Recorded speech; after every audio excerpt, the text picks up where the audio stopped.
Andrew Williamson here. Welcome back to Williamson Education. Well, we've been doing a deep dive on pronouns in recent lessons, looking at the various challenges that this part of speech poses and the various opportunities that it can create. Today, we're going to take an even further step back in order to take a couple steps forward in our understanding of this tricky little category of words. So allow me to begin by going all the way back to the beginning, to infancy, and to the way that infants speak English. Me want milk. Have you ever heard a child say this sentence or one like it? It's one of the earliest sentences that a young person might learn to say, expressing an urgent need for food and nourishment in the most basic terms possible. And if you're a real stickler for correct grammar, you might insist that the child fix the sentence before giving them what they want. Because, you guessed it, the grammar of this sentence is wrong. If that child's grammar sounds obviously incorrect to you, let me give you another sentence with the same error. For instance, you might hear a teenager say this sentence: "My friends and me went to the concert last night." This sentence sounds a bit better than the first one, but it's just as wrong in its grammar. What error unites these two sentences? The mistake has to do with the use of the pronoun me at or near the beginning of each clause. In each case, we would correct their problem by replacing the pronoun me with the pronoun I. If you knew that this was the way to correct these sentences, then I first of all offer my congratulations to you. Bravo on a job well done. But next, I would like to pose a question. Do you know why the correct pronoun to use is I and not me? The answer to that question has to do with the topic of today's lesson, called pronoun case. Pronoun case involves the function of a given pronoun in a sentence. Fundamentally, the question is, does the pronoun serve as a subject or as an object in the sentence at hand? Remember subjects and objects from our earlier lessons? Subjects are those people and things in sentences that perform the action of verbs.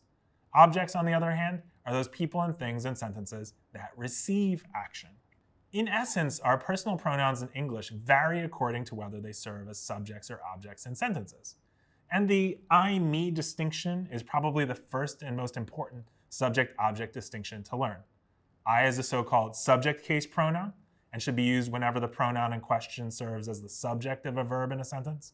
Me, on the other hand, is an object case pronoun and should be used whenever the pronoun in question serves as an object in a sentence.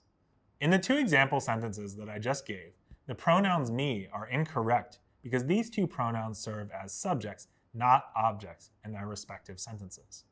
In the incorrect sentence, me want milk, the pronoun comes immediately before the conjugated verb want and functions as the subject of the verb. Thus, we need a subject case pronoun such as I want milk is the correct version of the sentence. In the second sentence, it's a bit harder to see that we need a subject case pronoun, but we do need one. My friends and me went to the concert last night. That first element of the sentence's subject, my friends, distracts from the pronoun a bit. Still, we need to use the subject case pronoun I instead of the object case pronoun me in this sentence. The correct version of the sentence is, my friends and I went to the concert last night. That sounds much better. The rules that I have just described for the first person singular also apply to subject and object case pronouns in the other persons. These other persons also usually have different pronouns to be used in different situations, depending on whether the sentence requires a subject or an object. For example, in the third person singular, consider the difference between the pronouns he and him, subject and object case. Same for she and her, subject and object case. In the first person plural, we and us are the subject and object cases. And in the third person plural, they and them are the subject and object cases. You'll notice that I have skipped over the second person. That's because, as we have seen before, the second person is a bit of an exception from the other persons. Here we find that the subject and object cases are identical with each other. The correct pronoun to use in both of these cases is simply you. That similarity makes the second person a bit easier to manage. Now, in the remaining time that we have in our lesson today, I'd like to begin discussing a topic that we will delve into in greater depth during a later lesson. That topic is preposition usage, specifically as it relates to prepositional phrases and the objects of prepositions. As I have previously indicated, prepositions are essentially words that show the positioning of people and objects in time and space. For instance, I came from the store. From is a preposition showing a space relationship between me, the store, and wherever I went after being at the store. Or consider another example. She went to the party after the concert. After is a preposition indicating the time relationship between my being at the party and at the concert. From and after are just two of the many prepositions in the English language.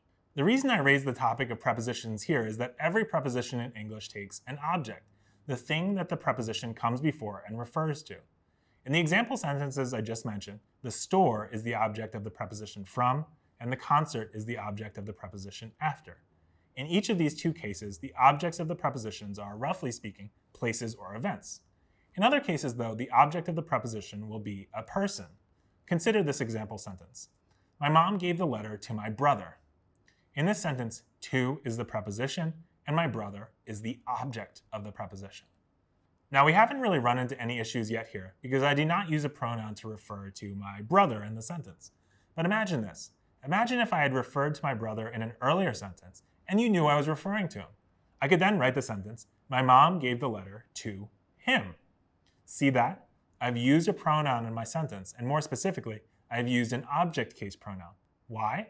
Because my brother serves as the object of the preposition to, so we need an object case pronoun.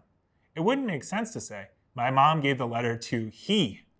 That version of the sentence is wrong because of the misuse of the subject case pronoun. I hear incorrect usage of subject and object case pronouns quite often involving the preposition between. Imagine that you wanted to keep a secret with your best friend. You might say, between you and me, I think that pizza is not very good. Notice what I've done there? I used the object case pronoun me as the object of the preposition between. In many instances, you will hear even native speakers of the English language incorrectly say, between you and I. That version of the prepositional phrase is wrong because it uses the subject case pronoun I as the object of the preposition. Now that you know the rules, you can start to look out and listen for the incorrect usage of subject case pronouns as the objects of prepositions. In today's lesson, I have largely been discussing two cases, subject and object, in English language pronouns. There is technically a third case, possessive pronouns, that I mentioned in an earlier lesson, and that I will not explore at length here. Examples of these possessive pronouns include words such as mine, yours, ours, and theirs. Look for more information about these possessive pronouns on the accompanying worksheets if you have any remaining doubts about how to use this third case. All in all, developing control of pronoun cases will help you elevate your English to another level. As I mentioned at the beginning of today's lesson, pronoun case is one of the topics that young speakers of the language learn from a very early stage of their study. That said, even many native adult speakers of English still make mistakes with pronoun case, especially as it relates to prepositional phrases. If you find yourself making occasional errors, remember, as always, that mistakes are an inevitable part of the process of learning to speak better English. Our language is so odd, so idiosyncratic, so full of quirky rules and exceptions that I, after now more than 35 years speaking English, still sometimes speak incorrectly.